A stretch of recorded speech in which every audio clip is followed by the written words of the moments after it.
Welcome into the live stream here from McCready and Siskey, powered by Rain Total Body Fuel. I'm Neal. That's Tyler. What it is, sir. How are you? Doing good, man. Busy. Yeah, it's busy time. That time of the year. Busy times. Crossover season begins today for me. Basketball tips off. Been writing basketball, but now we have games. So a couple of games this week, including one tonight. Let's go. So I've got, when we get finished, I've got to transcribe Lane Kiffin and turn that into content before I leave. And I have a feeling the wife wants me to get in the attic this afternoon before I leave as well. So, don't say that. I was supposed to take some buses downstairs myself. So yeah, gonna be busy time. So we'll get right to it. AJ McCarron is in the green room. He's enjoying his rain, all of his Halloween candy we sent to him. Got to get it out of my house. That's for damn sure. I have learned. I did a social experiment the other day. Do you know the kids' favorite stuff? Like, I had real candy here. I got a bag of like the nerd gummy clusters and the troll. I think my wife said they were called trolleys, but the little gummy worms, you know, those. Anyway, sure. Every kid I'll take your word for it. Skipped right over the Twix, the Snickers, the Reese Cups, and everything went straight for the sour.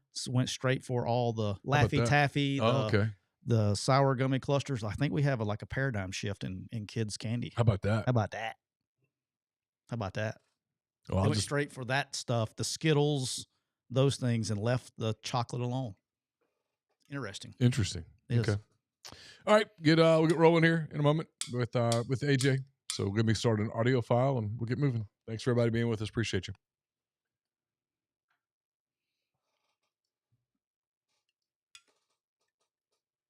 Welcome into episode 321 of McCready and Siskey, powered by Rain Total Body Fuel. I'm Neal McCready, joined by Tyler Siskey here on this Monday, November the 3rd. Welcome into the month of November. The great Houston Nut used to always say they remember November. He used to not be wrong. Now they remember October, too. Now they remember October as well, and September. We're brought to you by Rain Total Body Fuel. I should tell you, by the way, AJ McCarron will join us momentarily, the former Alabama quarterback, former NFL quarterback, future lieutenant governor of the state of Alabama. Get his thoughts on things happening in his state and other places. Be interested to see the political take. The suddenly diplomatic AJ McCarron will weigh in on what happened on the Plains, which is in East Alabama, which has votes that count. He'll make me look extremely opinionated. Yeah. So we'll get to that in a moment. First, I'll tell you that we're brought to you by Rain Total Body Fuel, 300 milligrams of natural caffeine, BCAAs, electrolytes, zero sugar. It's got what you need to push the limits and achieve your goals. Check them out on Instagram at Rain Body Fuel to learn more. Neal, I'm rocking with the Rainbow Sherbet Rain today. I'm fired up. First, for those that are new to the show, I'm a huge college basketball fan. We got college basketball tipping it off tonight. Excited about that. I'll be taking my boys to watch the Ole Miss Rebels take on Southeastern Louisiana Lions tonight. So excited about that. How about that? But, Neal, I imagine it already is because I just peeked at it, and I imagine it will be. But the Kia of Meridian chat is already bumping, and you can fall into big savings right now at Kia of Meridian. Whether you're looking for a new car, a truck, an SUV, or a certified pre-owned vehicle, we've got something for everyone. 0% APR remaining 2025 Sorrentos and huge discounts on all the remaining 2024 inventory. And here's the kicker. They are giving you up to $3,000 more on your Kelley Blue Book value in your trade-in. So go see our good friends at Kia of Meridian, Trav, and all the good folks down there. Give them a call at area code 601. Doesn't matter where you're located. They'll get the vehicle to you. So give them a call at area code 601-483-6444. And don't forget, when you call Trav up and you say, hey, Trav, I want to get rid of this ride right here and I want to get a new one, I want you to pull it on out, Trav, and let me spin the wheel and win awesome prizes like a PS5, an Xbox, a TV, and more. So check them out at Kia of Meridian. AJ, we're also brought to you by the official RV dealer of McCready and Siskey, County Line Campers. Where's the County Line Campers located? Exit 38, I-10, Gulfport, Mississippi. Right now at County Line Campers in Gulfport. This is the best deal ever. I don't know. Everybody should be going and doing this. You can get a 2026 Gulfstream travel trailer with your choice of a 21-foot bunk bed or the rear bath model for just $14,999. That's right, AJ. And check this out. It's risk-free. So if you go get your travel trailer and you ride in it and you go, man, I like this thing so much that I want to get a 2027 model, you're going to take it right on back down to Rob, County Line Campers, and he's going to say, you know what? I'm going to give you every dollar back towards your next trade-in. It's a risk-free investment. So go see our good friends at countylinecampers.com and don't miss your chance to roll out risk-free only at County Line Campus. How about that? What do you think about that? Ladies and gentlemen, how about that? Children of all ages, joining us today on McCready and Siskey is the three-time national champ, the three-time world champ, the co-host of the Bama Dynasty podcast with Chris Stewart and Trent Richardson, and the future lieutenant governor of the state of Alabama, AJ McCarron. How we doing, sir? Good. Busy day. Yes, you have been. A long weekend and then rolled right into today. You don't even have to tell me when you have a busy day, because if I call you, which I did, I called you earlier today, and you don't answer the phone, and I don't get a text back, and then like hours go by, and then you text me back, I'm like, yeah, you've been beating up that meeting room today, been beating up the meetings today. It's been a long weekend. Wanted me to go to an event tonight. I'm like, I'm tired. You just got started, Hey, man. You got a year. You got a year of this, dog. You got a year. Yeah. Well, I mean, we had a long weekend of baseball, mixed in with basketball. Saturday, we had Cash had two games starting at 8 a.m. across the bay in Daphne. Then I had to go from there, had two basketball games right after that for the boys at UMS. Oh. And then we had to go right after that to two night games, baseball games for Trip. We didn't get home till 11 on Saturday night, and then had to wake up and do it all over again on Sunday. And it was a long weekend. And you were just praying that there was no accident on the bridge, on I-10 bridge, the whole time. Oh yeah, I mean, it was, traffic's always miserable. People, I know a lot of people don't have towns like Mobile if you're not from there. I obviously worked at South and lived in Spanish Fort. Okay, and like you're playing roulette every day. You did the same thing. You worked in the city and you lived in Spanish Fort. Yep. It's roulette every day when you get on I-10. You're like, all right, you start just, I don't even know how, like I could do it with modern technology. I don't even know what you did like before when you lived there, before GPS and all this stuff. But is there going to be a wreck 3 miles down the road kind of deal? Yeah, that was. Did you ever get caught? I always left plenty early. Yeah. I never did that deal where I didn't give myself enough time to get there, and I got to where I did all of my show prep there, so that way, if I ever got caught, you'd be okay. If I ever got caught, I'd be okay. Bro, that's high stress for you, boy. I can remember the day that Carson was born. It was early in the morning, and my mom had come to stay with the girls that day, and Laura was being induced, right? And with the first two with the girls, it took way into the day before everything happened. And I get a call from the nurse at Mobile Infirmary, and it's 3:30, 4 in the morning. And she's like, we're having a complication, blah, blah, blah. And of course I'm freaking out. Yeah.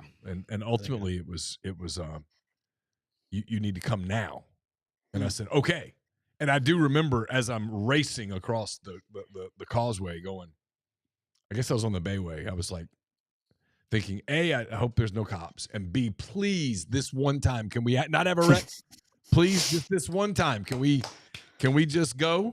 And luckily that day was good. But there were plenty of times where I was like, I would leave and I'd be like, okay, I'll be at WNSP by 1:30.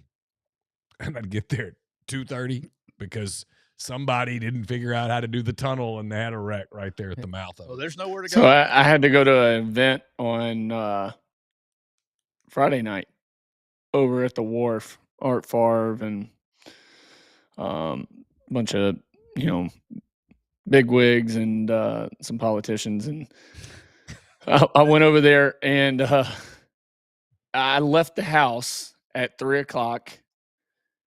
I'm thinking, all right, the event starts at 5. I'll be there in plenty of time at the wharf.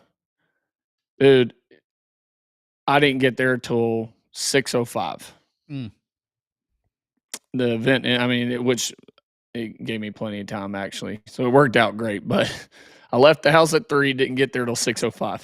Yeah, we had our during the season, period 1, horn went off at 6 a.m. So I had to leave at like 3:45 in the morning to go to practice. And so you were usually safe that time of the morning, but yeah, as you know, and because AJ's lived down there his whole life, and you've lived down there long enough, the worst part was during the off season on Fridays because all the beach traffic. Oh yeah, like Joey would let us, like our summer schedule, basically out of season schedule on Friday, brother. We work till like noon, and you're done. Because if you stayed till like normal time on Fridays, you wouldn't get home to. I mean, we can get into it with Bryant Vincent and all those guys. We would all ride together. We carpooled, and there were times where we would have to go all the way up to 225 and come back to get to get on that side. Our place backed up to 225. Yeah, so it's rough. All right, let's get into it. Hugh Freeze fired at Auburn on Sunday. Before we get into it, I want to do this publicly. I did it on Neal's Deal yesterday. I owe a huge apology to Jeffrey Wright and Chase Parham for being the way I acted and the way I responded on Saturday. I was not in a good frame of mind. For the post-game show, I'd literally just watched Hugh walking off of the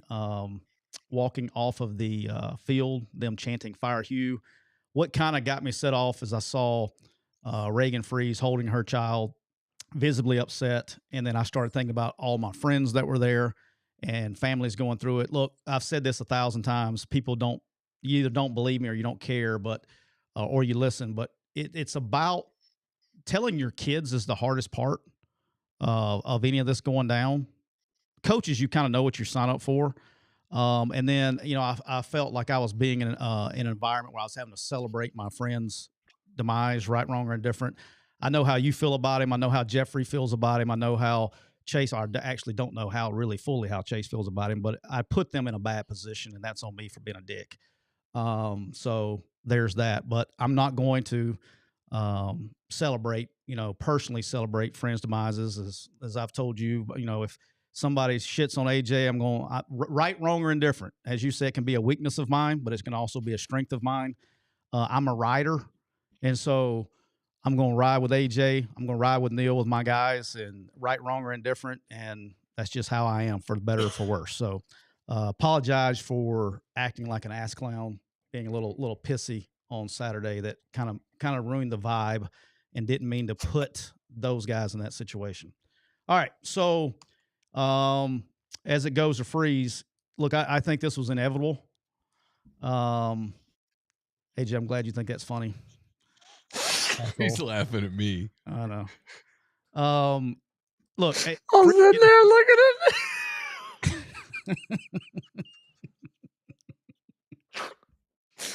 I looked at Neal multiple times.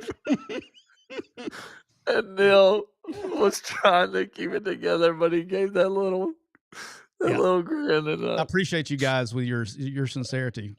I couldn't hold it in. Yeah, fuck both of you. How about that? But look, it was inevitable. I think after the Missouri game, I think it was done after the Missouri game. I think the defense covered up a lot of the offensive deficiencies, and everything kind of saved him in the Arkansas game, where it had been over last week. We said this, what went wrong at the end of the day.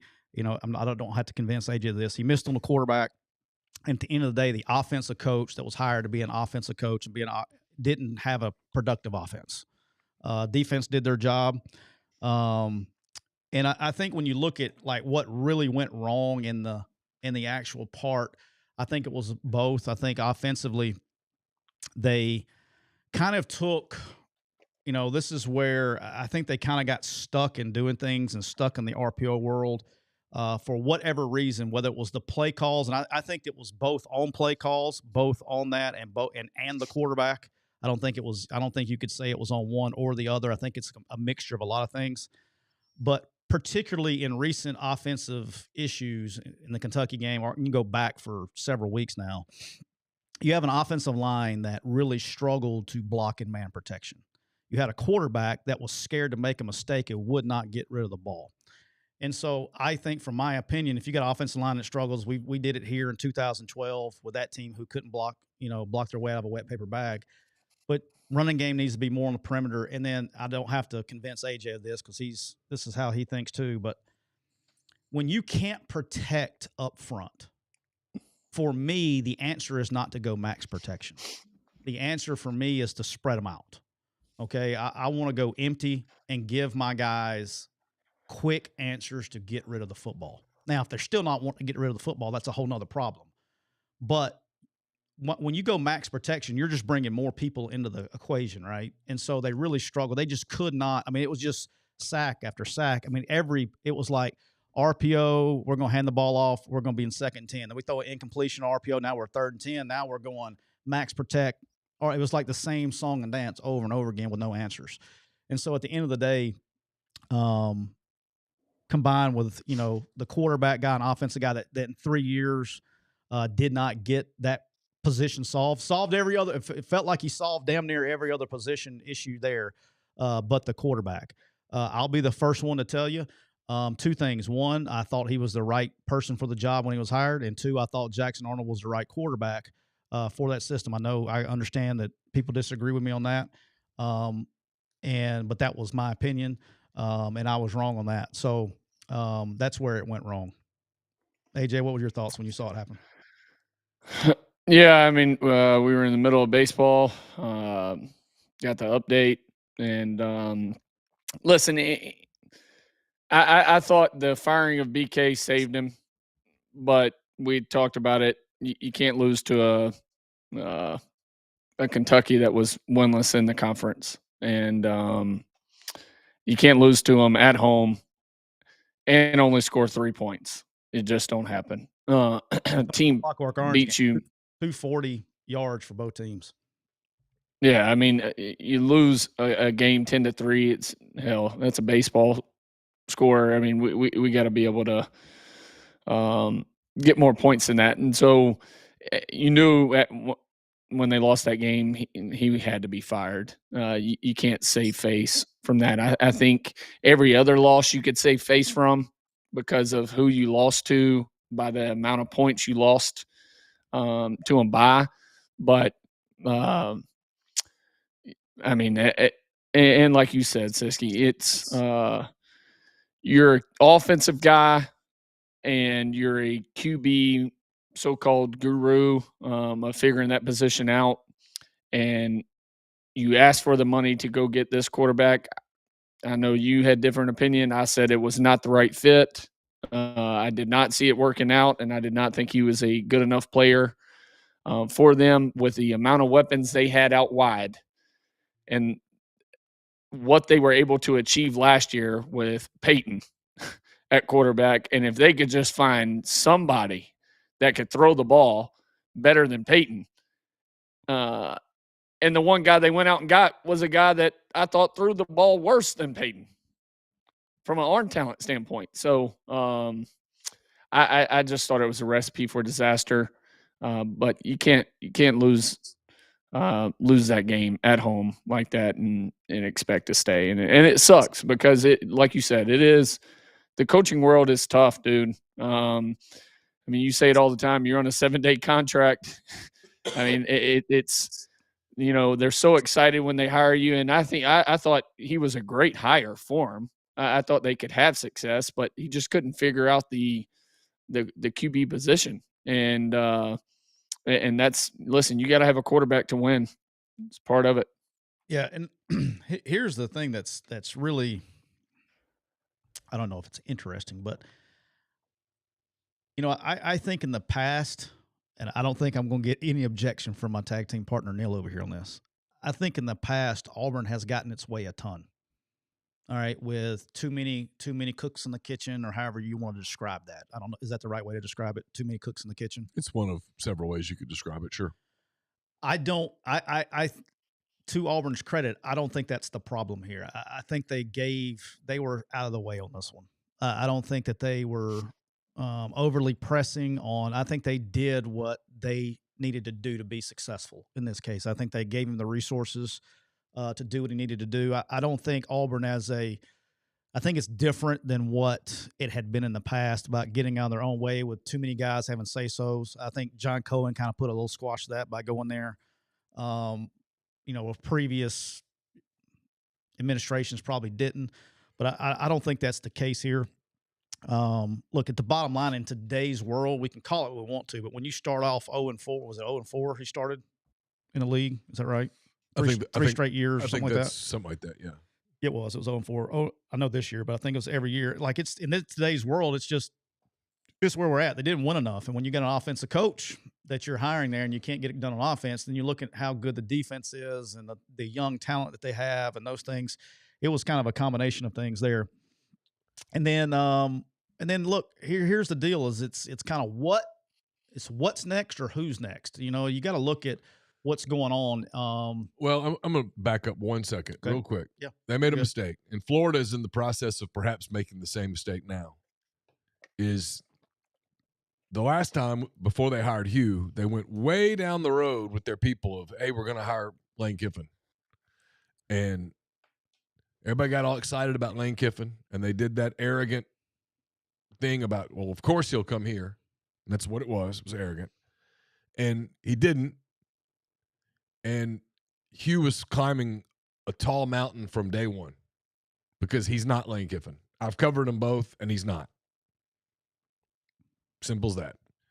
And now Florida's in the process of creating the same mountain. If they don't get Lane Kiffin, whoever gets that job is going to have his hands full because he's not Lane Kiffin.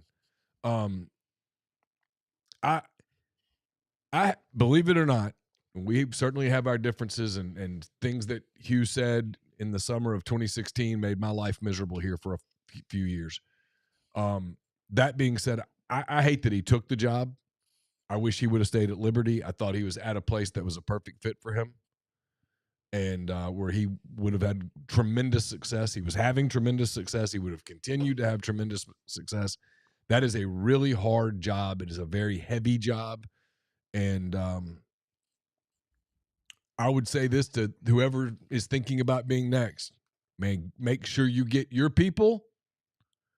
Make sure you surround yourself with people who can look at things objectively. That is a really difficult job.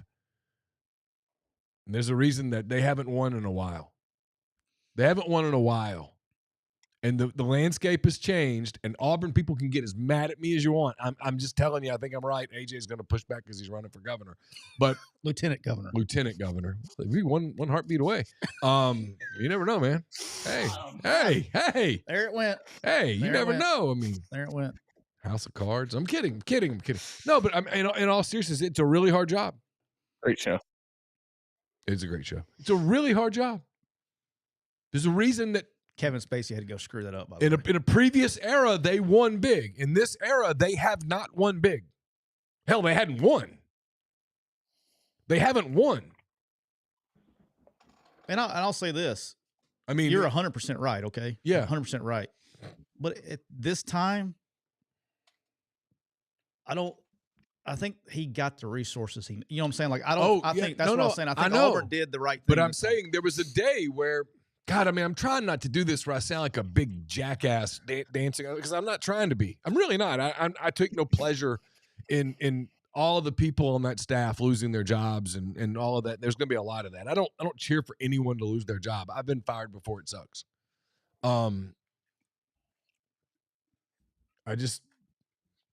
I'm not convinced that job is today what it once was. Simple as that. So, no. I don't think you're wrong on that. Now, I think if you're providing just my opinion, but this goes for a lot of schools. This is not just an Auburn thing. Oh yeah, it's not going to be. Right. They're not the. Auburn is not the job it used to be, not because they can't do it. It's just because more teams can. Yeah. Does that make sense? Of course. It's not that they can't do it there. It's just that more teams can do it. The speed limit has changed and more people are driving the speed limit now. Yeah, that's fair to say. And there was a day, and they thrived in it, when the speed limit was here and they went down the road, and that's just kind of, that era's kind of passed. And I think, and you probably would disagree with this, and I understand the reason you will. All good. I respect it, actually. I think it's an admirable trait. I think Hugh didn't surround himself with enough people, certainly people on the offensive side of the ball, who could raise their hands and go, hey, I don't think we're doing this right. I don't think we're right. Yeah, I mean, again, for me, from an offensive standpoint, from a philosophy difference, now we're just talking about offensive play here. I'm different philosophy-wise when it comes to that kind of stuff than probably Hugh was, right? We can't block, if we can't line up and run through your ass, we're going to run suckers. We're going to attack the perimeter. We're going to quick. I mean, AJ, I coached AJ. He remembers this shit. Like, we had a part of our offensive line. I don't even know if he remembers this shit or not. He's played a lot of ball since then. We had some of our offensive line that wasn't great freaking run blockers, but I don't know if he even notices I did it or not. I tossed the ball on their side. When we ran it one direction, we got up and we tossed and got the ball on the perimeter to one side, and we ran downhill the other side. All right, man, like, there's ways to – you got to be willing to do that. And you know, like, in AJ, when he was really like young, like 9th, 10th grade young, and he was figuring out protections, when we got into a situation where teams were going on blitz, I didn't bring everybody in. Okay, I brought them out. So I said, AJ, look, this is the one guy you got to worry about right here. Okay, and so you didn't have to, when you're going max protection. So, like, here's if you really want to get into the minutia of things, where they had a quarterback that was scared to death to make a mistake. I don't know if that's just how he is, or I don't know if they said, hey, we're so good on defense that we don't want you to take chances. But regardless, he was scared to make a mistake. He only threw one pick the whole freaking time he was there, which is crazy to think about, right? So he was overly, right, wrong, or indifferent, he was overly cautious with the ball. All right, if you're only throwing one pick with that little of production, that's not hard to figure out, right? And so when you go max protection and you're protecting with 7 guys, you're in 7-man protection, and you only got 3 guys out in the route, and they're dropping 7 and 8 guys, brother, there's not a lot of places to go with the football if you're trying to be cautious with the ball. And so I think that got them. I'm more of the, hey, let's go 5 wide here because you're good at receiver, and make those guys decide if you're going to play cover 0 against Cam Coleman and Singletary and all those guys at 1 and all those cats, and we're going to make you pay for it, or you're going to have to go back and play coverage, and now I'm going to be protected. So it's one or the other, but it didn't work. He's out, and so you got to look at what or who is next. I'm going to say this. DJ Durkin was named the interim. Thought it was a very interesting move there, because that he's got a 3-game interview right here. He's got a 3-game interview. I'm probably going to be, I don't know, I haven't asked either one of you here. I think he could be a realistic candidate, particularly if he wins one of 2 games. In other words, you can do you beat Alabama, we're changing course and making you the guy? Here's why. I mean, just being honest, okay? One is I've said this and I will continue to say it. In my opinion, in the jobs that are open right now, Auburn's 4th at best right now from a candidate standpoint. 4th at best. In what, the country? No, the ones that are open today. That's what I'm saying. In the entire all of college football? The jobs that are open today between LSU, Florida, Penn State. The Louisiana governor might have something to say about that eventually. But I'm telling you, I mean, I think Auburn's 4th at best. He's trying to screw it up. I'm with you. Look, I don't know. I'll say this about nothing about Durkin, just in general. If you ever let a decision come down to one game, you've already made the wrong decision. Well, we do that every week. We prove that every week. Doesn't make it right, though. You're right. You're right. If you go into a game going, okay, well, if we win today, we're going to hire this guy, and if we lose today, we're not.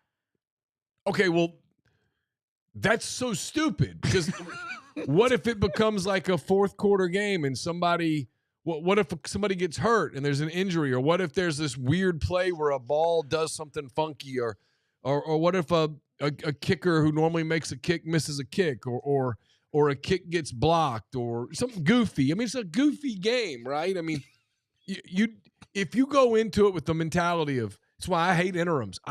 Auburn, to me, made a mistake. I knew I was getting you fired up with I this one. would let Hugh Freeze wear this thing all the way out. You got to pay him, so just pay him. Finish. You're not going to be the guy. We're not doing it, because now you put yourself in a position where if somehow Auburn, who's Auburn got left? Vanderbilt, Mercer, and Alabama. Let's just say, for kicks and giggles, that they beat Vanderbilt, they blow out Mercer, and then they get Alabama at home, right? Mm-hmm. They get Alabama at home, and it turns into this weird game, and somehow you win. I think they will hire DJ Durkin if that happens. Well, if that's the case, then you are a collection of fools, and you deserve what's coming your way, because if you're going to make it a 3-game, it's like a 3-game litmus test. Anything. I mean, 3 games? I'm with you. I mean, I'm not arguing with you at all. That's insane. I'm not arguing with you at all. Yeah. But here's the interesting part, and I knew this is. I knew you were going. I wrote it down just to get you fired up. Like, look, you can say what we want to say about Auburn. They got a lot of young dudes now that can freaking play the game. And if he goes out and gets them together, and they find now him demonstrating he can get them together and going winning games and doing stuff like that, we're living in this world of unlimited free agency, and you get these guys to stay. There's something there, but it's gonna be interesting. But I know the players love him. All right, he's a players guy. The players love him. So I'll be tuned in Saturday to see what happens for sure. Because I look, they've been good. The one thing, they've been good on defense. So he's definitely done his side of the ball right. If all of a sudden they come out and start playing differently, then I think he's going to be a candidate. And the other reason is going to what I was getting to is what can we ever talk about? Not about us on this show, but I'm just talking about the media. AJ, I'd love to get your perspective on this. Why do we only talk about the things that are the least probable? Why don't we talk about the things that are the most probable?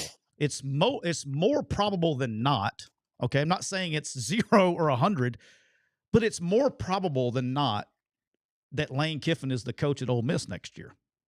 Now, I'm not saying he may go and take another job, but he's your coach. There's a lot there. If I would say it's more chances or not that he is going to stay where he's at. What if Eli Drinkwitz decides to stay at Missouri? I think it's more likely than not he stays at Missouri. Not saying he's not a candidate somewhere, not to say somebody can't hire him or lure him or whatever. But what happens if those two guys decide to stay where they are? Who are all these schools hiring? Some interims. But y'all follow. I mean, like, who are the guys? If it's not now, and I got to be careful here because he's my friend. But yeah, I would say the only one that's more probable than not, I would probably say John Summerall will have a chance to go coach somewhere else if he wants to. Oh, That's a fair statement. I mean, if he wants to, you would know better than me, but I know. I'm not getting into his business. I mean, I think I know of at least one job that is his for the taking. If he wants to, he will have opportunities. Was that fair? I think so. Okay, I'm going to say that's fair. But if Lane Kiffin stays and Eli Drinkwitz stays, who are all these teams hiring? So I know I think he's a hell of a coach. If Tulane struggles again, and I understand the Auburn deal, but is the fan base pumped about that? That's the whole thing. Or do you have another deal of the fan base is pissed because they're split on hiring Hugh type of deal and not? That is a valid point that you made. I mean, you saw it last week. They lost to UTSA Saturday or was it Thursday? Friday? Got blown out. Yeah. And so why do more people not talk about that guy, by the way? Traylor? Jeff Traylor? Why don't people talk about him? I think, well, to answer your question, seriously, what do you think it is? Because he's a Texas guy by heart, and I think if any Texas job comes open, I think they do talk about him. I think he's kind of considered a Texas guy. Okay. I mean, that's why. Yeah, I don't agree with it. I was just curious. I don't agree with it, but I think he's a great coach. They haven't lost like a conference game at home in like 5 years, by the way. But no, he's done a really good job there. But like John, some Friday night, it's going to be a great game. Friday night, Tulane travels to Memphis. Okay. Yep. On the national stage Friday, it's going to be ESPN national TV Friday night. Going? Maybe I got to see. I'm debating it. I was going to wait till tomorrow. Maybe I may go. All right. But anyway, long story short, why don't more people not talk about Silverfield? I'm sorry, I interrupt. I apologize. Well, it's the same. It's all G5 guys, right? I think there are a lot of coaches in G5. Kind of curious. I've said there are a ton of coaches in G5 that people should talk about. I think, again, if you look at G5 in general, it's such a, hey, they won, they're a good coach thing, right? Instead of, in the way G5 is right now, it's just a damn difficult deal. And so the guys who's doing good in G5 right now? Who are the names? Goesch, Summerall, Tulane, South Florida, Silverfield, Memphis. And why are those names hot? Because they're winning, right? But they also got resources. G.J. Kinney at Texas State. Oh, I've heard his name some. But and it's kind of cooled down. The guy at North Texas, his name comes up. Some. What's it, Morris? Is that his name? Really good. His name comes up in some conversations. But like G5's hard to win because of resources, and you're getting your people taken. Like it's just what it is. And so there's some good coaches that aren't getting talked about. The one you just got to win, and like it's such recency bias. And if John, that's why I like John and these coaches that are so worried about what they're doing right now, because you're 100% right in what you're saying, AJ. If they go out and lose to Memphis and he's distracted by something else, he loses the reason he was distracted by. You know what I'm saying? Like that's just the nature of the business. Is if you win, you're a great coach. If you win Saturday, you're a great coach. If you lose Saturday, you suck. We don't want you. And that's just what it is. I'll tell you another one. I don't know if he's not getting mentioned because he's old, but Willie Fritz. Yeah, he wins everywhere he goes. At Houston. Let me tell you another one that nobody talks about that I would hire in 2 seconds is Huff at Southern Miss. Yeah, he's done a really good job. I heard I hate putting our guy on the spot here because he's a friend and his dad's a friend. Oh, boy. But I've heard Kane's name come up a good bit in the last week. If Kane wants to be a head coach, I think Kane's going to have opportunities to be a head coach. I mean, I've heard Kane connected to an SEC job. If Kane wants to be a head coach, I think he'll have opportunities to be a head coach. It sounds like Arkansas. Yeah. I mean, I don't know why I'm dancing around it, mainly because I don't want to put pressure on him. I like Kane. He's a friend. I love his dad. I covered Dave for years. I've said this. Dave Womack's the nicest person I think a hell of a defensive coach. I mean, Ole Miss had some teams. I lose track of the years, man. Okay. I'm getting old. I don't either. I do too. 20 when the year the Katy Perry year they beat Alabama 2014. 14. I mean, the Ole Miss is really good on defense, man. I mean, statistically, the numbers they put up were impressive. Dave was a great guy. My point was Dave was a super guy. I really like Dave a lot. I've told this story. It was 2016. They were having a bad year. They didn't have enough talent on defense. Dave was frustrated with Hugh because they put a lot of the recruiting resources in offense and not defense, and they were paying for it. And I'm a lifelong Chicago Cubs fan. The Cubs won the World Series. It was 9 years ago yesterday. 8-7 and 10. It was a great game. Ground ball to Bryant. Threw it over to Rizzo. It was beautiful. That week, Dave Womack was having a rough time, and Dave's a lifelong Cardinals fan. He sought me out to congratulate me for the Cubs winning. I mean, it was just, and I remember thinking, no big deal, but also the kind of thing you don't typically see from football coaches, especially embattled football coaches, late in a season that's not going great. That's not the stuff you see, and it spoke to his character, to the kind of guy he is. And Kane's kind of a chip off the block. And dude. so, I mean, I guess that's why I don't do it. I don't want to be the one that creates some aggregated headline and then Kane's getting questions in Tuscaloosa this week as they get ready to play LSU, and it's all my fault. I just did it. Kane, I'm really sorry. I screwed up. Just make sure you know it was Neal. It was not me. It was I'll me. tell you another one is Ryan Grubb. I'm sorry. Go ahead, AJ. I'll tell you another one is Grubb. Yeah. Yeah. Yep. And especially if they make a run and they win this thing, and the hype he would have behind him on first-year quarterback, like first-year starter, and being able to get that, especially if Ty possibly wins the Heisman. I mean, he's going to have so many things on his side. His name will be out there. We don't talk about this enough. And I wrote about it a lot yesterday with Kiffin in Florida and time and stuff. But now that we've completely effed the calendar from what it used to be, and I'm sabotaging the show a minute. I apologize, but I am curious. So let's take Ryan Grubb and Kane Womack as examples. Okay, Alabama's making the playoffs, barring some monumental collapse that no one sees coming. Fair. Okay. For kicks and giggles, let's say Alabama gets to at least January the 1st. Okay, maybe they go further, maybe they don't. It's not probably going to be their first game. That's not the point of this conversation. Just this is a hypothetical. They get to at least January 1st. Maybe they go further, maybe they don't. Fair enough? Yep. All right. If you're Ryan Grubb, if you're Kane Womack, at some point, if you want to be a head coach, you have to take a head coaching job, which means that the moment you take a head coaching job, you potentially are recruiting. Like, let's say you're Grubb and you take the, I don't know, Alaska State job. Just to keep it. No, take the Florida job.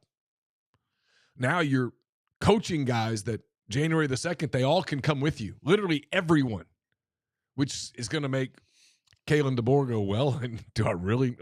I mean, how does this work now? How does a coordinator even get a head coaching job if he's on a team that is successful and playing into the playoffs? Yeah, I mean, that part has happened a lot. You got to finish out the year. Yeah, that part has happened a lot before. So usually they'll take – so he would hire a GM to go run his place? You'll have a staff in place. You'll have GM in place. They will go ahead. You still meet like, in Alabama, this was a constant. It was a yearly thing. The head coach will be hired. You'll go do all that stuff. And then there is this dead period. Even with the playoffs in place, there's still a week or so dead period to – not dead, but where you're not doing game plan stuff. And you you go and do your work and do practice. And then at nighttime late, you have staff meetings with your new staff and things like that. Now, it does – the portal changes it because now you have January the 2nd through the 16th to get your portal stuff done. There's no spring portal. Right. And so that's going to be the trick is like, hey, after they get through playing, but I will say this, I'm not going to say all, I will say most, they're going to be very protective. You're not going to go raid the liquor cabinet from where you just left. Right. Unless that coach is okay with that person going. Yeah. With revenue share, even on some of these jobs, with revenue sharing and everything else, a lot of teams now have finances that they haven't had in the past. All right.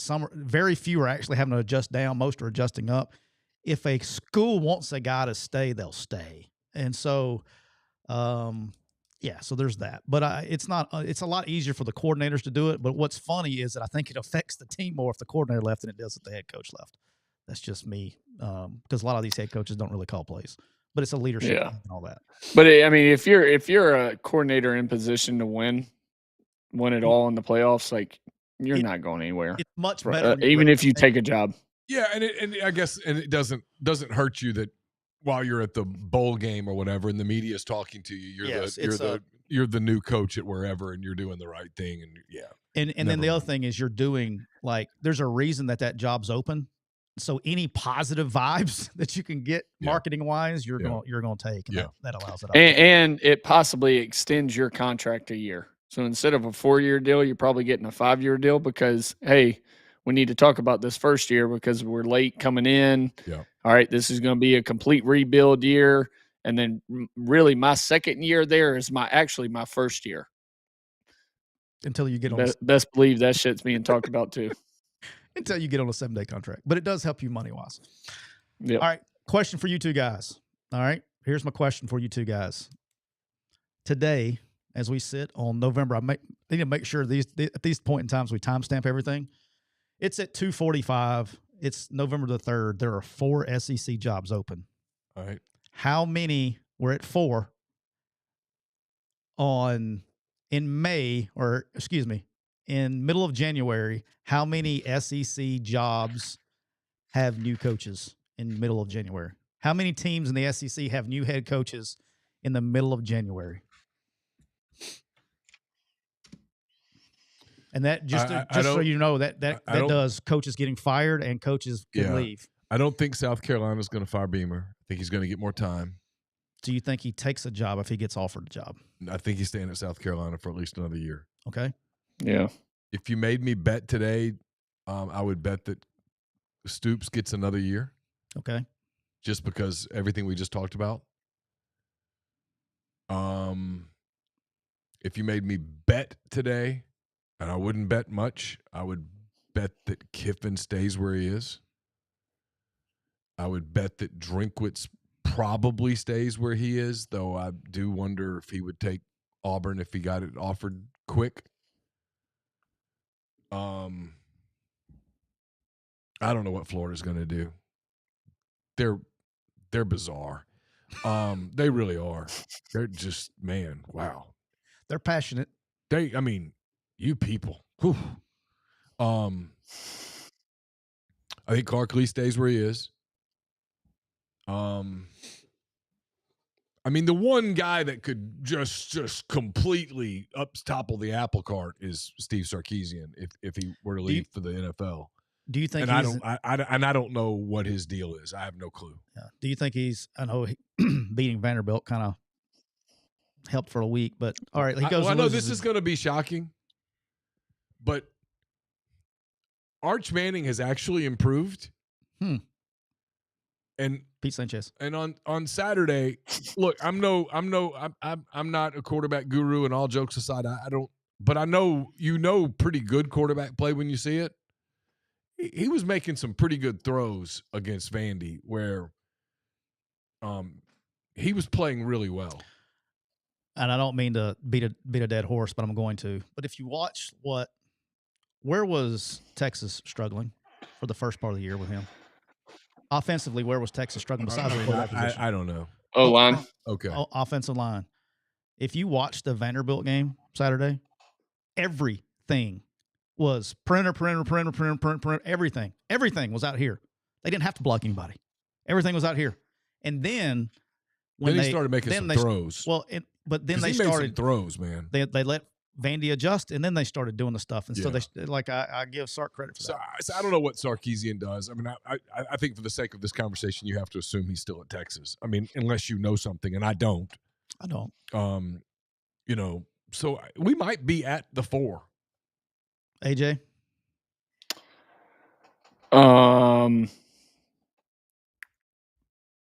I think it's anywhere from 4 to 8. Someone in the stream possibly says he thinks Beamer's going to take Virginia Tech. Where's the James Franklin Virginia Tech thing? Is that just rumor? That's rumor to my knowledge. Okay. It may happen, but I don't know anything concrete. If Beamer can leave, if I were advising Shane, and I'm not, I don't know him really, I would tell him, look, if you can reset your clock and go to Virginia Tech, you should. Because what I saw on the field Saturday, that's not going to last a lot longer, and they got to go, and they're going to run you. And we're at one temperament right now, okay? And he fired, and that's what we're going to talk about. They lose to Ole Miss. We'll talk about it in a minute, but he fires Mike Shula. He's running out of time because the next step is that you fire yourself, and so then we're on 7-day contracts, boss, and so you make changes. Well, they got to go play Texas A&M this weekend. Yeah. Well, okay. They're not good. And then you're going to have a whole nother set of emotions after this weekend. They're not good. So, if he can get out, he should get out. And he should take the job. I don't know whether he can get the job. I'm busy enough covering one team. I can't cover 15. I don't know where that stands. If you told me Kentucky went, no, this doesn't work, we got to pay you eventually, here's the money, sure. I'd buy it. But If you're Kentucky, you only fire him if you are convinced the next guy is someone you can A, get, and B, makes a significant difference. And if you believe that, then you should absolutely do it. If you don't, you're better off keeping your powder dry for another year, right? I mean, Stoops has this contract that's absurd, and you gave it to him and whatever. But they did play the other night. They won. They're not good. They're not going to be good next year either. But you're committing a lot of money to basketball. If you win in basketball, they are going to win in basketball. If you win in basketball, they'll shut up for a while. Then everybody will do the recycle thing, hope springs eternal, and they'll go from there. I mean, if you told me that when opened, sure. I mean, I guess there's a world where Lane leaves. I guess there's a world where Drink leaves from Missouri, and then those jobs open up. So AJ's number would be 8 at that point. That would be right. I think. OU is a possibility if OU loses. I mean, they got Bama, Missouri, and say LSU lucked up and found something. I think he saved I think he delayed that at least a year by winning in Knoxville the way that he did. All right, let me ask you. I'm with you, but if they lose the next 3 and they go 7-5 on the year, you don't think he's fired? Possibly. I think it'd be iffy. I mean, and again, that's where that deal was. If you're firing Brent Venables, I mean, they go get Heupel, and then it opens up Tennessee. Where's Heupel at if they finish 7-5 with losses at Florida and home to Vandy? He's fine. I think he's fine. But everybody's gonna be crazy. Everybody's gonna blame the quarterback thing that happened to him in April. Yeah, he's got a built-in, fairly legitimate excuse. I'm Team Heupel. I mean, he's really good. I like the fact that Josh Heupel could go get a job like within 10 seconds of being fired tells you that you probably shouldn't fire him just yet. Yeah. And it's why. But I mean there's so many. Arkansas, South Carolina, Auburn. I'm still not sold on Stoops at Kentucky. I think he could get fired and they could hire one of these group of 5 coaches. You want a hot take? You want a hot take you'll be able to clip? If I'm market goal. If I'm advising John Summerall, group of 5 coach is going to have to make an adjustment to the SEC level, the SEC budget, all that stuff. I take Kentucky or Arkansas before I take Auburn. Oh, really? Yep, I'm gonna get more of a learning curve. Yeah, you definitely won the softer. I'm gonna have a softer floor. You definitely won the clip contest today because I know Cole's going clip, clip, clip, clip, clip, clip, clip. All right. Yeah, I mean, I could see where you're coming from, Neal, on that, from a sense of the expectation is much lower at those, and you're going to get more time. The shower and the water. If you turn the water on super hot right off the bat, you're like, oh. If you slowly warm the water, by the time the water's really hot, you're kind of used to it. Yeah. Auburn, you step into the shower and that thing is on scalding from minute 1. It's like so freaking hot. You're like, oh my God. You walk into Fayetteville or Lexington, that water's nice and room temperature at first. You just kind of slowly warm it up. You get to acclimate a little bit. And there is there is a difference between coaching group of 5 and coaching SEC. A little bit. I mean, and I know John's been at Ole Miss. It's not schematic. He's been at Ole Miss. He's been at Kentucky, but there's more to it. And there's a difference between being he's a hell of a good coach. There's a difference between being the linebackers coach and being the head coach. For the record, I think whatever John decides to do, he's going to be successful. I do too. Don't get me wrong. No, I'm not talking about you. I'm saying I think he's really, really good. If I'm him, if I have those options, I choose one of the ones where I get to acclimate. I ain't gonna lie to you. I think there's, just looking at it, I think there's 3 schools in the entire SEC that coaches are for sure going to stay. I mean, looking at all the other ones, I couldn't tell you. And I don't think, not from firing, but leave and take other jobs. Ole Miss, question mark. A&M, Alabama, Georgia, for sure staying. Texas, question mark. Oklahoma, question mark if they lose the last 3. Vandy, question mark if Clark gets a better job. Tennessee, question mark if OU makes a fire of Venables and Heupel gets that. Mizzou, question mark. LSU's already open. Florida's open. Mississippi State with Lebby. I mean, maybe one of these schools could love Lebby and what he's built and say, listen, he's had absolutely shit there. And, I mean, he still gets these dudes, just watch them play. They play hard.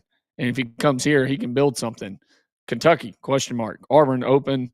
South Carolina, question mark. Arkansas, open.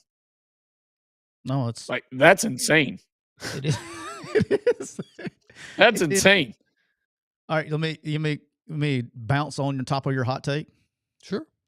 I mean, I could be wrong, by the way. It's an opinion. I think Auburn firing Hugh Freeze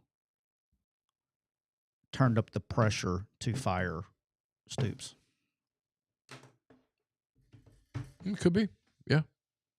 Because, look, it's no secret. Kentucky's been sitting in the wings waiting on John Summerall. Yeah. And if they look and say, hey, we may miss out. Yeah. And then look, for whatever reason, this is a weird year. It usually doesn't work out like this. There are coaches at their alma maters that are doing really well. And so you got Brent Key that's at Georgia Tech doing it, just coaching his ass off. I know they lost to NC State Saturday, but he's doing a hell of a job. Absolutely. You got Jeff Brom, who, in my opinion, which will buy you a cup of coffee the next time, Jeff Brom, to me, is the safest coach out there. 100%. Hell, he won at Purdue. Yeah. Dude won at Purdue. Guy's elite. He won at Purdue. But he's at his alma mater. Okay, he's at his alma mater, and I don't care. I know we're in this past. I said this to somebody today. Oh, you couldn't. Once I get the ULM job, you can't drag me out there. But we're in this world now when it comes to Power 5 like Louisville. If Louisville, like, you're spending this money on rev share, right? It'll buy you to seared. I think these schools are willing to go as much as it takes to keep the guy that they want because of rev share. Dinner at the warehouse every Thursday night. I ain't leaving. You couldn't drag me away. Do you think that Louisville can be outbid for Jeff Brom if they really wanted him?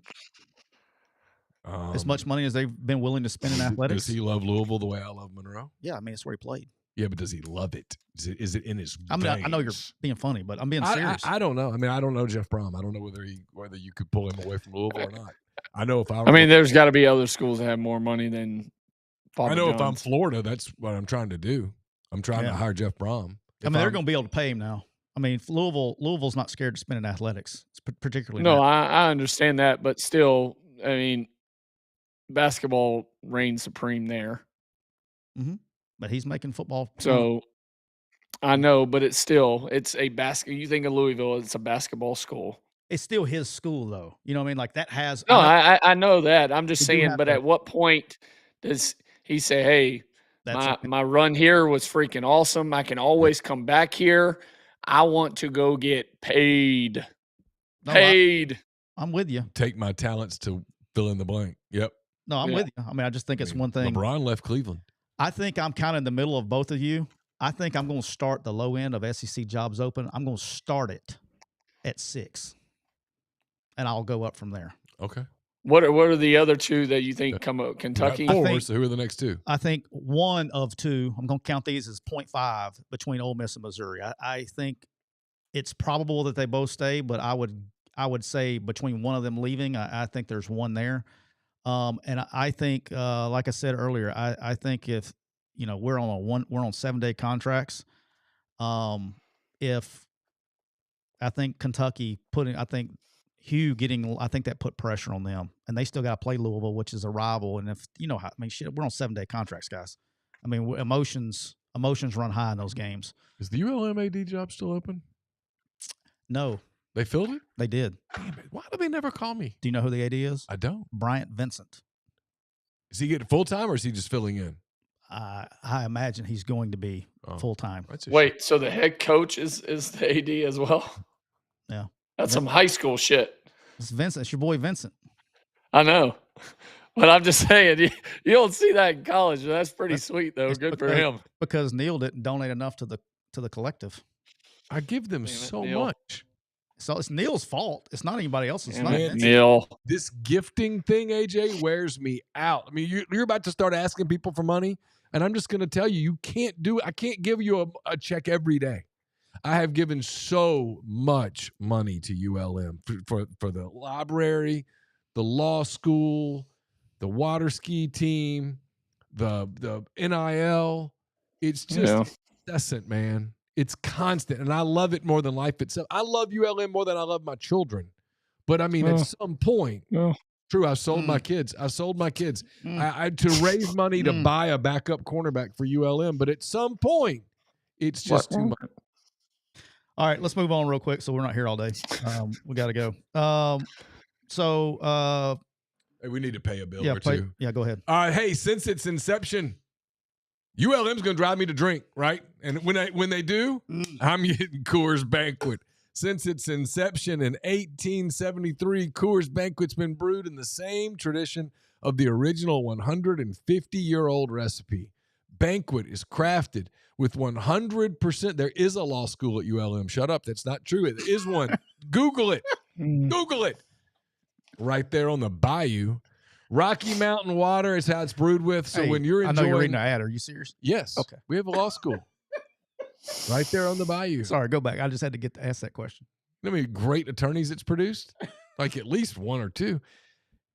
When you're enjoying a banquet, you're drinking history. I think that attorney was advising the governor last week on a press conference. Well, could be. The governor went to ULL. Hey, we're also brought to you by 47 Vodka, where the vodka's smooth, the bottle's bold, and for a limited time, the deal's unbeatable. 47 Vodka's Presidential Gold Edition, complete with gold flakes and engraved cork. It's now nearly 50% off. Your friends are stocking up. Your liquor shelf deserves this. Go to 47vodka.com right now and get the vodka that drinks like a statement. That's exactly what it drinks like, a damn statement. And that's your life advice. When your alma mater drives you to drink, get 47 Vodka and Coors Banquet. That's your life advice. It's presented by Cole Walters of State Farm Insurance. Cole, licensed in auto, home, life, health, business, and pet insurance for the whole states of Alabama and Georgia. How about that, AJ? Contact Cole at 706-525-7850 or ColeWaltersInsurance.com. All right, we'll go through quick on this because I want to get AJ's opinion on another game here in a minute, so we can roll through this. Georgia 24, Florida 20. Biggest thing out of this is Dallas Wilson. I don't know if you saw this, AJ. Dallas Wilson out for the year with a foot injury at Florida. I think that's going to. How convenient. 4 games in.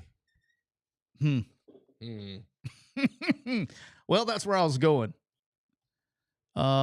He came back, had that one insane game and said, yeah, I've shown enough. I don't know that to be fact, but I thought that was an interesting timing. But like I will say this too: if you're Dallas Wilson, the extra year doesn't matter. The dude's he's going to be in college for 3 years. And he's going to go to the NFL. So I don't know what we're saving that year for, but whatever. No. You know what I mean? But it's not going to help him moving forward. All right, Ole Miss 30, South Carolina 14. Talked about it on the postgame show. I thought Lacey played his ass off. Really, just the guy's a complete player, man. He's not like it's hard to explain. He's got great vision and instincts to runner, but I continue every single week. Again, this is the coach in me, so I get fans like to see these long runs and things. I am the most impressed with him in pass protection. It doesn't get enough credit. Like, there's just not that. I mean, AJ knows because he played quarterback. Like, AJ, you're a quarterback. Like, how good does it feel to know you got a guy that's a 3-down guy that you know that's going to protect you as a running back as well as be great out of the back? I mean, just a complete running back. Is that? Yeah. Changes the game. Did you feel? I mean, I got a question for you as a quarterback, particularly in NFL, that's where it's obviously a bigger issue. But did you play with any running backs that were 3-down running backs in the NFL, or was it just all P and 10 and then let's go 3rd down back? I mean, Jeremy Hill, yeah, was a 3-down back.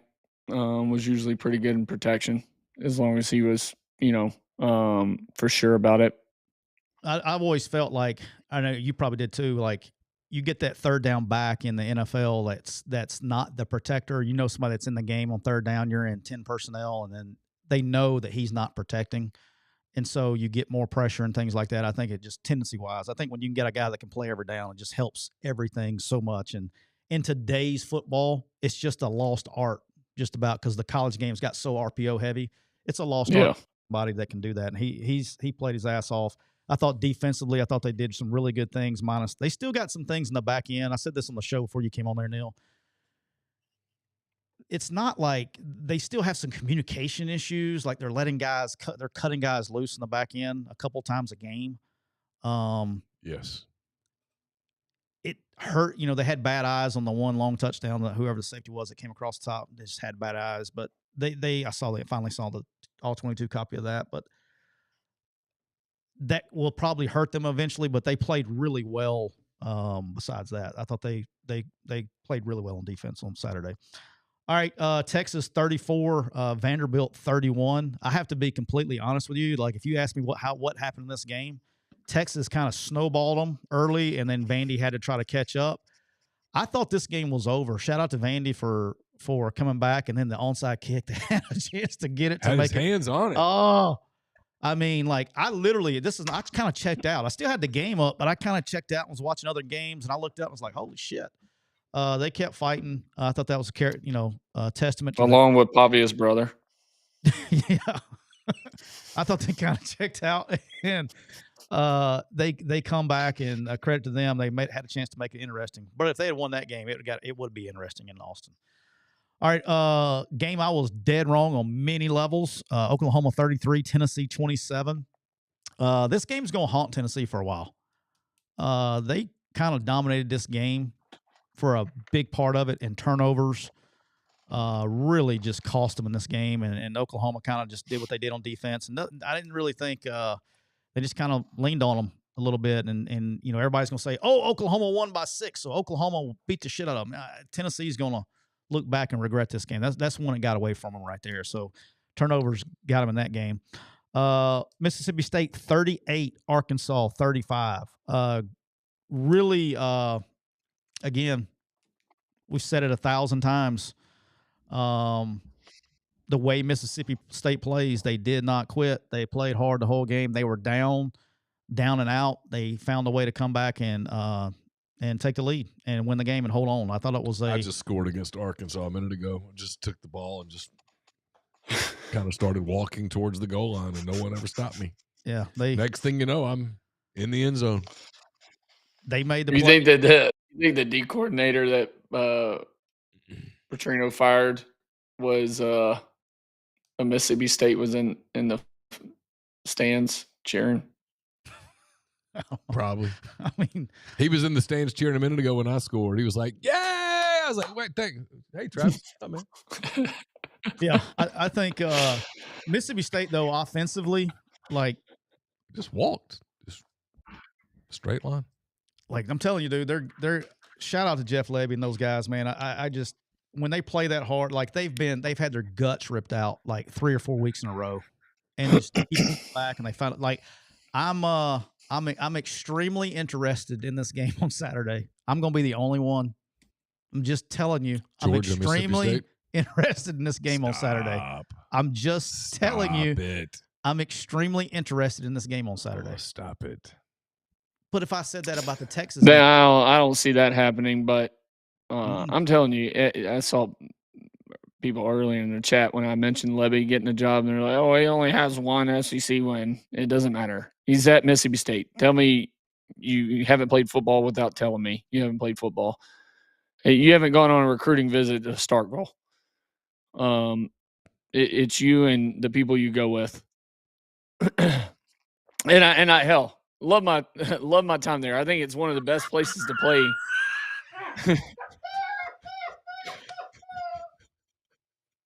I really do. I think it's a badass stadium to play at. You just went from you just ripped it. You're like, hey, I love my time there. My man just went from AJ McCarron to Lieutenant Governor McCarron. Like, what's that? Well, I mean, listen, there's nothing there, but the stadium is, and the atmosphere you play in is awesome.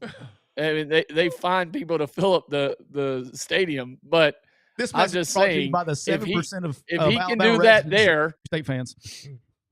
if he can do that there, this dude is a hell of a coach, and he can go somewhere else and build an absolute, I think, dominant program. I really do.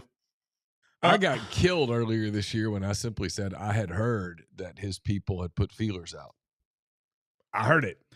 It is what it is. Look, Jeff Lebby, can I say, like, the guy, first of all, I really say like anything you want to say. At this point, right? My God.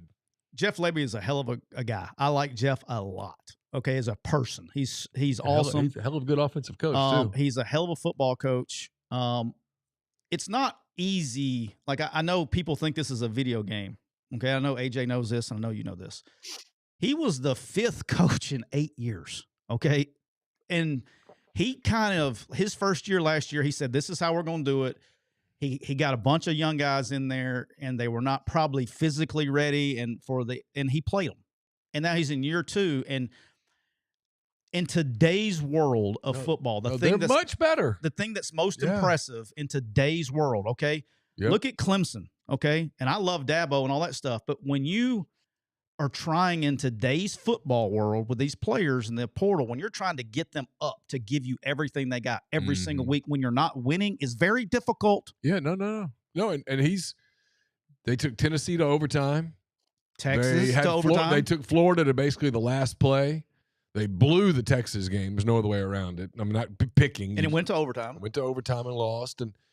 And you down 2 scores in Fayetteville twice. Right? They were down 14 twice. They beat Arizona State at home, who's winning in the Big 12. I mean, like, it's not – you want to hear a crazy – you want to tell you how crazy this world is? They're 3, Neal, 3 plays away from being 7-1. Yeah, that's what I'm saying. I mean, fans can dog when I – Could they have won the Florida game? Yes or no? Yes. By 1 play, correct? They should have. It was now Lebby cost them that game. I saw that play call. I went back and watched it. After you talked about it. He was still throwing to the inside slant or hitch, whatever it was. Don't ever do that. Throw it outside. Were they 1 play away from that game? From winning? Oh, yeah. Okay, were they 1 play away from beating Tennessee? Yeah. Yep. Anytime it's an overtime game. Were they 1 play away from beating Texas? Yes. Well, they got 4 losses. Of course, they were 1 play away from losing to Arizona State.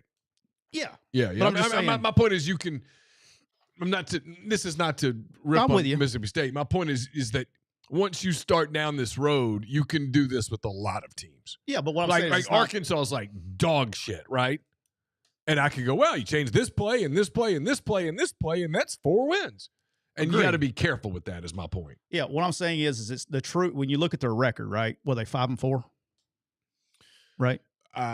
Whatever it is. I think it's 5-4. I've got it here. Hold on. But you're looking at a team and you're going, okay. Yeah, they're 5-4. So it's never as bad as it seems, and it's never as good as it seems, which those 3 plays, the truth's kind of like in the middle, but they're not as he's doing you have to recognize that he's got them to that point to where even in the games that are losing, hell, even the Texas A&M game, it was a competitive game to like halfway through the 4th quarter. Yeah, I guess my point, and someone that makes it in the stream, I can't see, Drew, I think, they 1 play from losing to Arizona State, 1 play from losing to Arkansas. These things, they tend to balance themselves out over time. Agree. I'm just saying it's like he's doing a hell of a job. It's like a Major League Baseball team when you look up at the end of the season and they went 41-6 in 1-run games.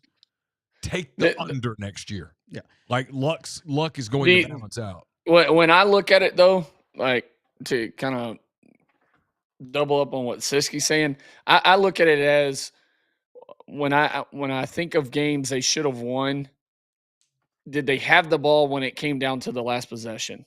And they did in a lot of those games that you're saying, like 1 play away, where, Florida, who else? I mean, really, Tennessee, you had a chance. Like, I mean, there's so many times where they had the ball and you were in range to either score or you should have scored. I mean, hold on, I just scored. Even if you just split the 4, they're 7-2. Yeah. I mean, I think they're doing a great job. So that's kind of my point. I scored on Arkansas again just then. Do I need to go for 2 here? What am I doing? Auburn didn't.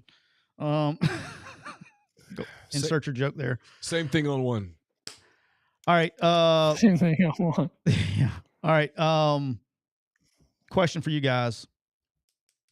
First college football playoff rankings out tomorrow.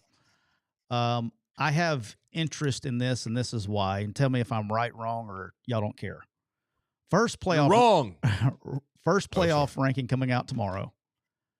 I'm interested in seeing how the College Football Playoff Committee ranks their initial rankings compared to where the AP and coaches polls are, to see if they are taking strength of schedule into account like they said 100%. They were. That's what I'm looking it's for. the only thing I'm looking for.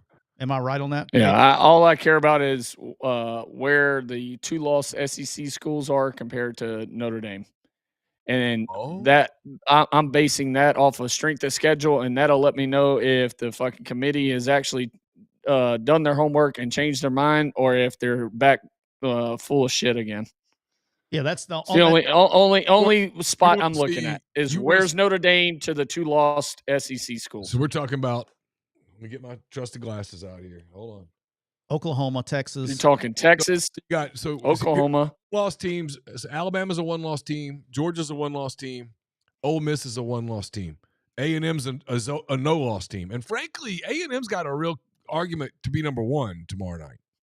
Won't happen, but it won't happen. But I think they'll be number 2 tomorrow night. I think they'll be 3. 2-loss teams. You got Texas, Oklahoma, Vanderbilt, Missouri.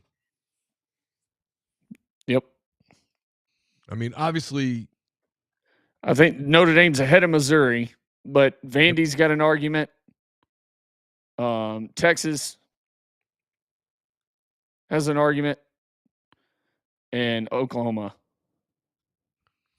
Because Oklahoma has a neutral site loss to Texas and a home loss to Ole Miss. That is correct. Vanderbilt has a road loss at Alabama and a road loss to Texas. Both Vanderbilt was Alabama was kind of a blowout. Texas was a 1-possession game. That's the other thing is they're going to look at the score of that Alabama game, and Vanderbilt had their opportunity. But the score was worse than what the game was. Yeah, the game was close. So I'm curious to see what they do with where Georgia is, where Ole Miss is, because both of those teams are 1-loss teams. Georgia has the loss at home against Bama. Ole Miss has the loss at Georgia, both 1-score games. I asked Kiffin this today in his press conference, and he gave me the answer. He said, I'm more interested in where the rest of the league is than where we are because there's more football to be played. But, yeah, it's more of where they I think play. Georgia's 5, Alabama's 4, Georgia's 5, Ole Miss is 6. Okay. All right, because I think if I think the committee's going to do it tomorrow, and I brought this up for this reason. I think I would be surprised if Ole Miss is 7 or higher. Could be wrong. I think they're going to put Ole Miss lower tomorrow. Based on what? Because I don't think Ole Miss is going to lose. Okay. And the rest of the games. Okay. And I think that they are going to try to put them in a place that's going to move them to where they want them at the end of the season.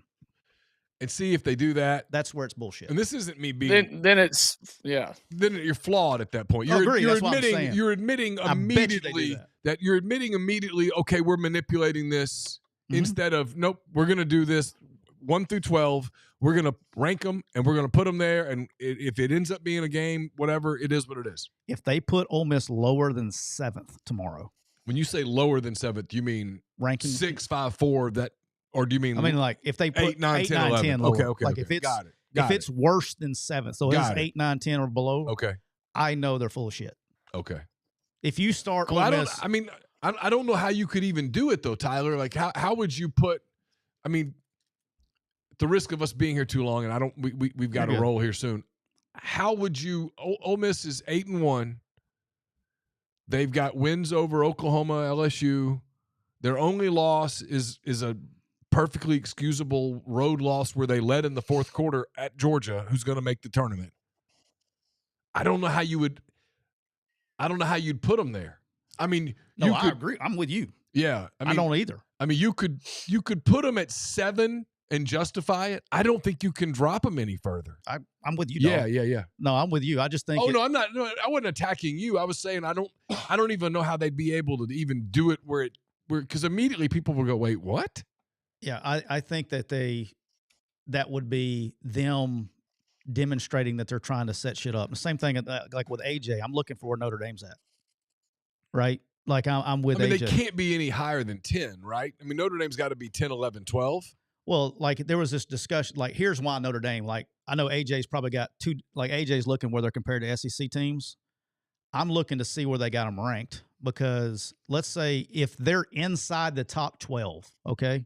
If Notre Dame is they're going to be. They're going, absolutely. But hear me out.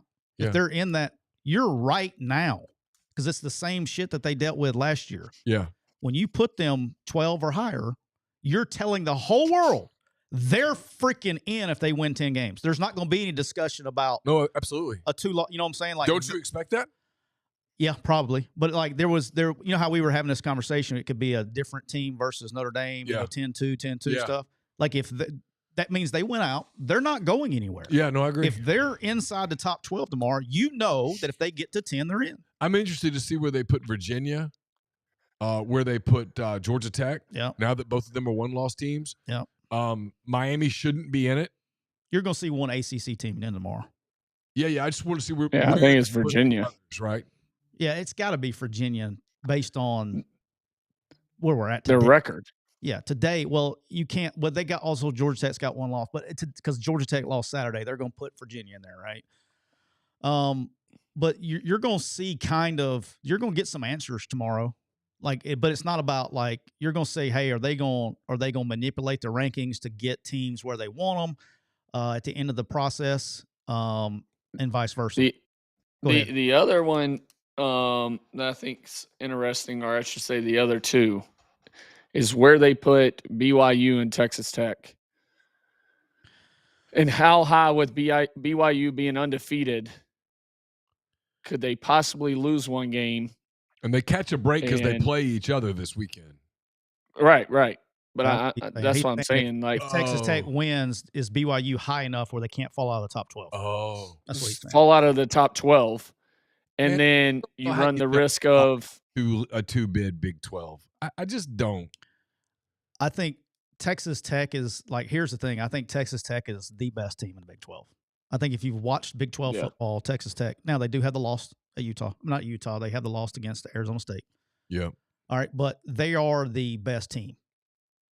And so if BYU beats Texas Tech, I think you're going to get in a situation where it's for sure a one. You're going to turn the ACC and the Big 12 into a one bid league, both of them. How many losses does Louisville? And then we're full of shit as a committee if they have Oregon above Ole Miss. Why? Sorry, full of shit. Strength of schedule doesn't mean anything. Okay. I'm going to say this because my tag team partner over here is going to steal this from me on Thursday anyway. Oregon's going to lose this weekend. So that's not going to be a problem. At Iowa? They are. Yeah. Iowa's playing really good football. Neal's going to steal it from me on the show because I just said that because he stole my Mississippi State pick a couple weeks ago. Anyway, Oregon, I'm just messing with him. Oregon's going to lose this weekend. I'm just saying, even I'm not looking, into the weekend. I'm just saying that alone, that right there with Oregon having one loss and Ole Miss, if they have Oregon above Ole Miss, we're back to the same old shit. Rankings? And they're saying strength of schedule doesn't mean anything. Oregon's 6 in the rankings. I agree. 7. I didn't know that they were above Ole Miss, but I knew where Ole Miss was ranked. I agree with AJ. If Oregon is above Ole Miss, like that's what I'm looking for. Is like you can make strength of schedule doesn't mean you can look at the arguments and all that stuff, but at the end of the day, I want to see if this strength of schedule shit matters at all. That's what I want to do. You know what else I want to do now? You know what, the other problem I have with this show, I hate this stupid show. I hate it with passion. This Tuesday night show is that, okay, if you're going to release rankings now, when you go really deviate from them in 3 weeks, you got to explain how. Like, be transparent.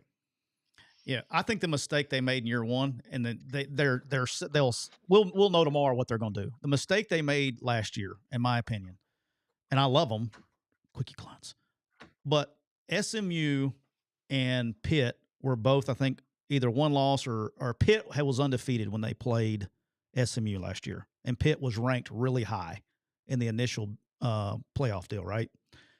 Well, SMU was like 16th, 17th, 18th, somewhere in there. SMU beats Pitt. Okay.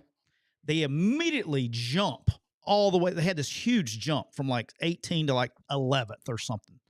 Okay. Well, they just went up from there. When you win, they don't drop you. Well, Pitt didn't win another game the rest of the year. They ended up 7-5. They lost 5 in a row, and there was never any recalibration. They got 6. Does that make sense? Like, they don't recalibrate what happens to the strength of schedule. That's why the strength of schedule discussion is so important. Is if you go and beat somebody that's a one-loss team or whatever, like, there's no recalibration at the end of the season that, hey, that win really wasn't that good. When you go back and look at it, it wasn't worth jumping 6 or 7 spots, if that makes sense. Like, that's where they made the mistake last year. So, you know what else you can't make a mistake about, AJ? Let me tell you what you can't make a mistake about. That's if you get Prime. That's right. If you're serious about your health and you don't want to make a mistake, you go to getprime.com. That's GETPRYM.com. What is that, AJ? It's a modern at-home lab testing kit that puts you in control. You can order your kit at Get Prime and get your sample at home in just a few minutes and get clear, personalized results right from your private dashboard. AJ, I'm so excited that you were not on this show last Thursday, because Neal was about to get us canceled from all camera appearances after he was on one. About to get Prime. That's good. Hey, you get the can't feel the needle and all that stuff, and you were on one, and I said, don't go there. Yeah, you said can't feel it. I'm like, well, you know what's coming next. Hey, he's here now. Don't say that. All right, so shout out to Get Prime. I've done my kit. I highly encourage anyone, if you're looking to get your metabolism, your hormone levels, your just overall health and wellness. It is a very quick and easy process. I got my results back within 24 hours of me actually taking the test. There is no pain to the point where I thought that the test was faulty, that I'd messed something up because I didn't feel anything. It's awesome. There you go. See, I said all right, but no needles, no waiting rooms. It's great. So go to getprime.com, check out what kit that you want. When you go to the checkout cart, enter the promo code MPW to get 20% off of your first order. Neal, I set him up. I shouldn't have said anything. Here we go. He's on fire right now. Also, this episode is also brought to you by our good friend Don and all the people at Thompson's Paint and Body Shop. Where are they located, AJ? Do you know where they're located? Saraland, Alabama. Right in the arch of Saraland, Alabama. That's right. Right off I-65 and exit 13. Thompson's has served customers all over the Gulf Coast, from Biloxi to Pensacola and Gulf Shores to Demopolis. So these days, it does. When your wife jacks up your car, like mine does quite frequently, or my son jacks up his car, you give a call and they're like, hey, we'll get to you whenever. Not at Thompson's. No, Thompson's is real people, real family, and they take real pride in their work. They've been in business for over 35 years, fixing cars for whatever you need, and they will give you a family atmosphere that comes and feels like you're from the stop. That comes from a family that actually comes from the community. I can't even talk. I didn't say from the same community I saw your face out of the corner of my eye. So it doesn't matter if you have a fender bender, a deer hit, or storm damage. Thompson's specialize in quality back to the original pre-accident condition and repairs, along with a top-of-the-line diagnostic equipment. So make sure you check them out at thompsonspaintandbodyshop.com or give them a call at area code 251-675-0884. We're also brought to you by Bank First. It's the hometown bank. People who understand the needs of the community. That means local decisions, local support, local folks who care if your kid made the team. At Bank First, they're not just bankers. They're neighbors. They're friends. These are people you hang with. So whether you're buying a home, you're starting a business, a political campaign, whether you're trying to explain what APR actually means, Academic Progress Report, they're right here, right down the street. So give Gant Boone a call, 662-310-0204 to learn more, or visit bankfirstfs.com. Bank First, with locations in Oxford, Starkville, Hattiesburg, and Tuscaloosa, is a member FDIC. Equal housing lender, bank NMLS 454063. They got merchant services, including Clover point of sale systems, They got checking and money market products that compete with the biggest of banks. It's bankfirstfs.com. And we're brought to you by Outdoor Underwriters. Everyone loves the outdoors this time of year. It's deer hunting season. Do you know squirrel hunting season starts this soon? No. Squirrel hunting season. Have you ever been hunting, by the way? Never. AJ, have you ever been hunting? Yeah. AJ could hunt out it's deer season it's deer and squirrel season every day at AJ's house. Squirrel hunting season. Do you know there's a limit on how many squirrels you can kill? No, I did. Did you know that? No. How many deer? I bet, squirrels. AJ, well, I'm not giving away where you live. How many deer have you seen in your yard in the last week? Oh, shit. I mean, every night we pull up from practice, there's probably, no joke, probably 30 to 40 on the football in the front. No, that's just in the front. I mean, every morning we wake up, there's at least 2 to 3 family. AJ wouldn't have to AJ could clip them from the back porch. Yeah. Probably shouldn't talk about that. Running a campaign. We just feed them. Don't kill anything. Yeah. Probably don't need to say that. Killing anything. Well, AJ, no, I mean we've never killed a deer out here. There you go. Yeah. See, there you go. Everyone loves the outdoors, but you want to make sure your hunt club, your timberland is covered. Outdoor Underwriters. Once they score on Arkansas, they immediately come back and they provide the insurance you need at a price that makes sense. Outdoor Underwriters provides liability protection for occurrences arising out of activities and operations of your hunt club, its members, guests, invitees, agents, or employees. Take comfort in blind and tree stand liability, mobile equipment liability, hunting dog liability, and more. They also provide standing timber coverage, timberland liability, prescribed burn coverage. Boy, the Arkansas secondary could use burn coverage. Whew. Guides and outfitters, consulting foresters. Outdoor Underwriters. Insurance products are endorsed by the National Deer Association, the Wild Turkey Federation, the Alabama Forest Owners Association, and the Forestry Associations of Florida, Texas, Tennessee, Arkansas, and Louisiana. You can access those products through those association websites, or as soon as you get through catching your breath after another 80-yard score, call Outdoor Underwriters 866-961-4101 or online at outdoorund.com. Hey, quickly before we get out of here, AJ, I'm going to turn it over to you for real quick, but just general thoughts, LSU at Alabama this week. I think it's a closer game than what people think, especially in the first half. I think LSU has a Florida effect with the new coach and comes out and fights in the first half, to be honest with you. Bama just worries me sometimes from starting slow when you think, oh, they got shit rolling and they're going to come out and, guns a-blazing right here, and it doesn't work. So I look for LSU to have some new wrinkles on offense and defense that probably gives them some juice, helps them out. But I think closer game in the first half, Bama pulls away. Late second half, I got 34-20 Bama. There you go. Alabama covers. Yeah. What's the line? I know you probably already pulled it for your stuff. Alabama minus 11.5. 11.5. Yeah. Yep. Yeah. The thing about with the new coach and all that stuff, and I tried to explain this to somebody earlier, is I think if everything's going well, and this is probably something to watch with Auburn and Vanderbilt, I think if you start the game and things are going well, I think you can roll with that. The difficult time comes when adversity hits, right? New coach and new coaching changes, all that stuff. If Alabama comes out, I'll say this: if Alabama comes out and jumps on them early, I don't think it's a blowout. I think it's a blowout. I think if they allow them, LSU has any success, particularly on offense. If they have any success, you got Joe Sloan's been fired too. So if they got some kind of new offensive success in the first half against Alabama, I think it's a closer game than people think. But I think it's dependent on that.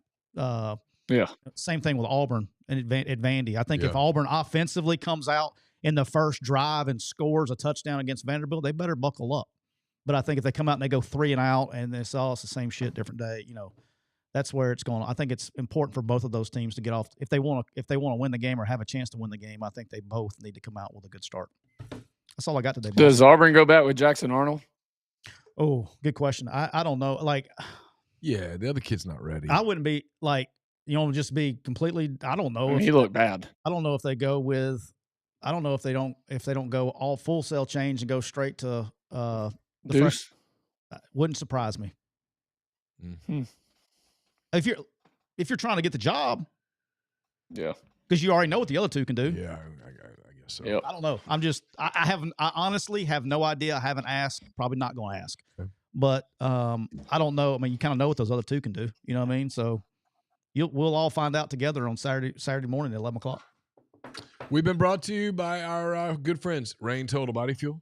300 milligrams natural caffeine, BCAAs, electrolytes, zero sugar. It's got what you need to push the limits, achieve your goals. Check them out on Instagram at Rain Body Fuel to learn more. AJ, as always, my friend, thank you for your time on this Monday. The future, yes, sir. The co-host of the Bama Dynasty podcast, and the future Lieutenant Governor of the state of Alabama. Hey, by the way, first big. I expect to have Neal and myself to have invitations to the first big speaking engagement because I would like to come there and support my dog. Yeah, for sure. Hell, I don't know when that is. Hey, when you talk to your campaign person, tell them to throw an invitation to you boys. Yeah, for sure. Absolutely. I mean, it ain't going to be anything different than you already heard. It's not about that. It's about that. It's about supporting our dog. Yeah. Supporting our dog. Supporting our dog. Hey, let's go, dog. I'm supporting my friend. I'll support his dog as well, but I'm more supportive.